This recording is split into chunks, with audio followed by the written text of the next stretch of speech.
Hi, I'm Nate Savage, and in this lesson, I'm going to teach you 5 guitar strumming patterns that you must know if you're a guitarist. Now, if you're a newer guitar player who's learned most of your open chords and feels like your strumming hand has been kind of left behind, this lesson is going to be perfect for you. The 5 strumming patterns in this lesson are very progressive, and by that I mean once you learn the first one, the second one builds off the first one, the third one builds off the second one, and so on. Now, you're likely going to be familiar with a couple of these strumming patterns in this lesson, but I would encourage you to follow along because I'm going to be giving you some tips that are going to be important for your career as a guitarist. Throughout this lesson, I'm going to be keeping the chords really simple. I'm only going to be using an E chord. That way, you can focus all of your attention on your strumming hand, getting your timing really well, and learning these patterns that I'm going to teach you. In fact, if you want to focus on your strumming hand even more, you don't even have to make any chords. You can just mute the strings like that and focus on the strumming patterns. All of the strumming patterns in this lesson are 8th note strumming patterns. So if you don't know how to count 8th notes, I'm going to go over that with you real quick. When you hear a song, most songs are in 4/4 time, so you count 1, 2, 3, 4, 1, 2, 3, 4, right? Those would be quarter notes usually. Now, to count 8th notes, all you have to do is stick an and in between each number. So instead of 1, 2, 3, 4, you would have 1 and 2 and 3 and 4 and 1 and 2 and 3 and 4 and. That's the basic idea behind 8th notes. And the idea is to space out the counting, the 1 and 2 and 3 and 4 and, as evenly as possible with these strumming patterns. So as I mentioned, all of these strumming patterns are going to be 8th note based strumming patterns. So you're going to see 8th notes displayed at the bottom of the screen to help you kind of learn all 5 patterns. Let's get into this first strumming pattern, and this one may seem very simple, but it's very important. It's an all downstroke strumming pattern using 8th notes. You can tell that it's an all downstroke pattern by the little kind of upside down U symbol on each beat, each 1 and 2 and 3 and 4 and. And like I said, this may seem really simple to you, but don't discount it. It's very important to be able to do simple things very well. I was in a studio session playing some acoustic guitar, and I had all these fancy strumming patterns lined up in my mind, and the producer said, no, just do a straight all downstroke strumming pattern, right? I did it, and it ended up sounding great, better than the stuff I had planned. It may seem easy, but this is an essential strumming pattern that's really going to help you develop your timing. So grab a metronome, put it on, or a jam track, and work on using an all downstroke strumming pattern using 8th notes. Really focus on your timing and work on keeping all the 8th notes evenly spaced.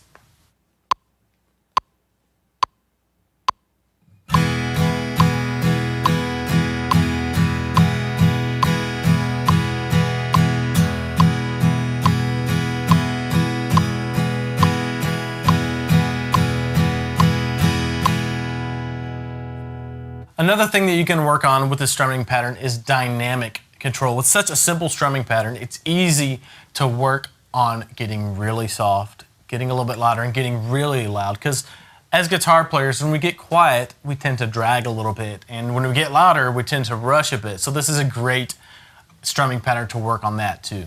Remember, don't just lock your wrists and strum from your elbow either. Relax, get some wrist motion in there. Almost pretend like something stuck to your finger and just trying to flick it off. Here's how you can work with this strumming pattern to help you develop your dynamics.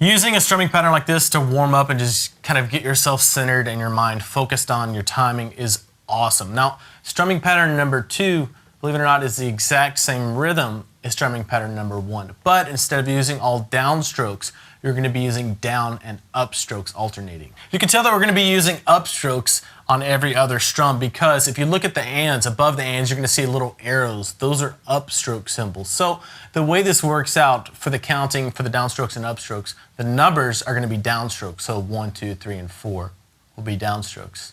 And the ands will all be upstrokes. This is an incredibly useful strumming pattern, and it's also the basis for all of the other strumming patterns we're going to learn in this lesson. Now let me just tell you, a lot of newer guitar players think that they have to hit all of the strings when they do an upstroke strum. And that's not really the case. When I do a downstroke, I generally hit all 6 strings if it's a 6-string note chord. But with my upstroke, I generally only hit like the top 3 or 4 strings. That makes it a lot easier to get that upstroke through the strings when you're doing a lot of strumming. So try this pattern, relax, don't lock your wrists, and concentrate on keeping the strumming as even as possible.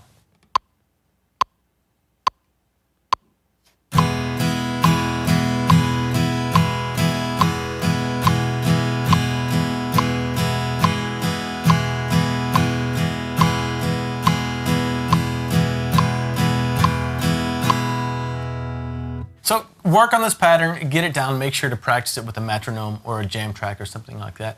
And once you have it down and it's sounding good with a metronome, you could start to put accents anywhere you want to.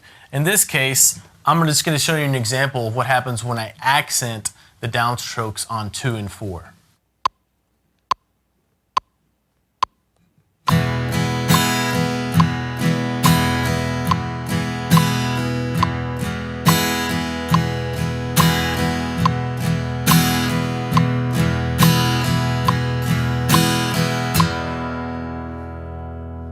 And being able to throw accents in like that is really useful because no matter what song you're playing, if it's an 8th note based strumming pattern, you can put the accents in a place that fit the song you're playing with. Strumming pattern number 3 is very similar to strumming pattern number 2, but we're going to introduce a new stylistic element called a muted strum. A muted strum gives you a more percussive sound, and basically what we're doing is we're kind of copying the sound of a drum kit. When you hear a drum player play 1, 2, 3, 4, 1, 2, 3, 4, on 2 and 4, they're hitting the snare. So that snare sound is what we're going to be emulating. Before we get into the strumming pattern, let me just show you how to do a muted strum real quick. What you're going to do is when you come down to do this muted strum, what you're going to be doing with a downstroke, you're going to let off the pressure on the strings with your left hand a little bit. And as you go through the strings, or right before, you're going to come down and kind of hit the guitar and mute the strings as your pick passes through the strings.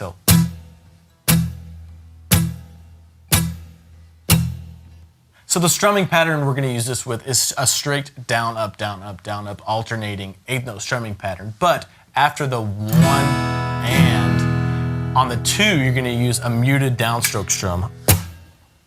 And then you're going to do another upstroke. So it's really only a 2-beat strumming pattern that just repeats over and over again. So you have 1 and 2 and 3 and 4. And if you look at the graphic for this strumming pattern, you can tell that you're supposed to do a muted strum by the little X that's over the 2.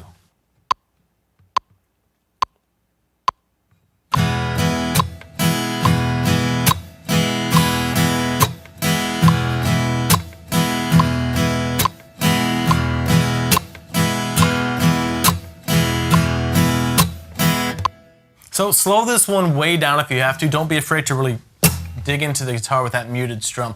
This strumming pattern always reminds me of CCR, and I love that. It's just a really cool sound. And once you get the muted strums down, you can stick them in anywhere in any strumming pattern. Okay, in strumming pattern number 4, we're going to start to rest on some of the counts. Up until now, we've been digging into the strings on all of the 8th notes. Now we're going to start leaving some of them out. You may not realize it up to this point, but you've been making use of a very important technique called the constant strumming technique. Look back at strumming pattern 2. You had strict alternating down, up, 8th notes. So you had a constant strumming pattern down, up, down, up, down, up. We're going to continue that up and down motion for this strumming, but now we're going to leave some of the 8th notes out. Stay with me because this is all going to make a lot more sense once you learn this strumming pattern. If you look at the and of 1, you can see it's grayed out. There's nothing there. Normally, if you're playing a straight 8th note strumming pattern, you would play 1 and. It would be played with an upstroke. But this time, there's nothing there. There's no strum there. So we're going to go down, and we're still going to come back up, but we're not going to dig into the strings this time. On beat 2, we're going to play down, up. So the whole strumming pattern, very simple. 1 and 2. You're going to keep that up strumming motion going even though you're not digging into the strings. You're going to play the same exact thing for beats 3 and 4. So 3 and 4. Now, it's very important when you're learning strumming patterns like this, when you're first getting started, to count out loud. That way you can keep track of where you are. And sometimes it helps to exaggerate the motions just so you can keep track of where you are as well. So let's try this pattern with a metronome real quick.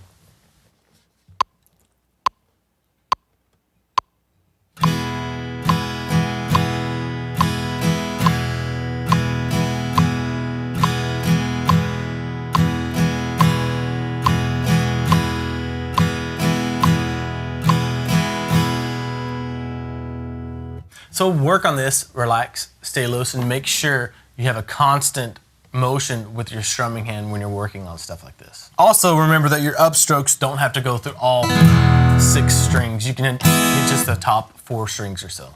Strumming pattern number 5 is a little bit more complex than the other strumming patterns, and it uses that same constant strumming technique that we were talking about. When I hear this pattern, I always think of a ballad, so I'm calling this the ballad strumming pattern.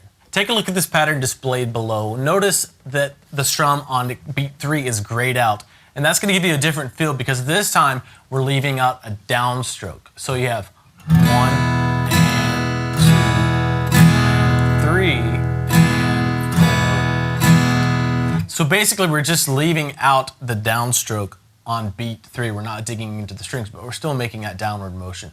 And the rest of the strumming is just straight 8th notes. 1 and 2 and 3.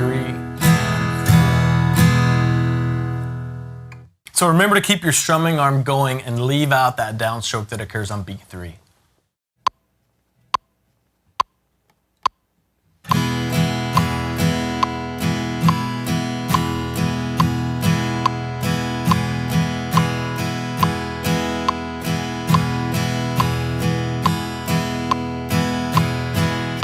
As a newer guitar player, you're probably going to have to find the happy medium between holding onto the pick tight enough to where it doesn't fly out of your hands, right? But you have to hold onto it loosely enough so where you won't tense up so you can keep a nice relaxed feel going. So now you have 5 basic strumming patterns under your belt, and it may take you a while to get these down and get them perfect, but the cool part about it is once you can play these and you understand what's going on with the constant strumming technique and everything, you're going to be a lot closer to being able to pick out the strumming patterns in your favorite songs and make up your own cool strumming patterns. And if you want to dress these strumming patterns up, you can just put accents in there, you can do muted strums, and you can even try leaving out other notes with the constant strumming technique. Always play along with the metronome, or better yet, play along with the jam track. It's always best to apply what you're working on to a real musical setting. Thanks for watching this video. I just launched a brand new guitar lesson series that you can get right now for free. Just go to guitarsystem.com/free-series. I'll see you there.